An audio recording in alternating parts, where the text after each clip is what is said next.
The Great Easter Egg Hunt. Samantha and Tracy were buzzing with excitement. They were on their way to an Easter egg hunt, their colorful baskets swinging in their hands.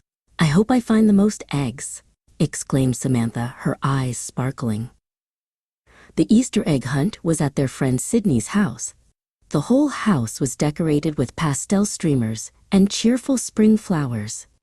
"This is going to be the best day ever," Tracy giggled. Sydney's mom had been busy hiding delicious chocolate eggs and bunnies all over the house and yard. All their friends had arrived, each with a basket ready for the hunt. "Ready, set, go!" shouted Sydney's mom. All the children squealed with delight and scattered in different directions, their eyes scanning for hidden treasures.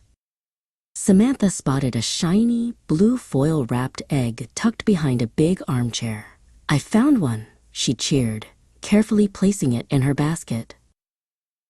Meanwhile, Tracy was on a mission.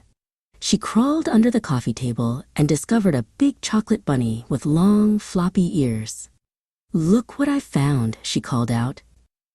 Sydney found a chocolate bunny of her own, cleverly hidden behind a stack of books on the bookshelf. She giggled as she added it to her growing collection.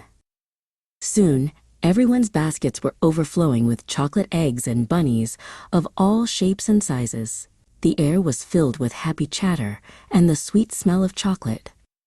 After the hunt, everyone gathered in the living room to share their chocolatey treasures. They traded eggs and bunnies, making sure everyone had their favorite kind.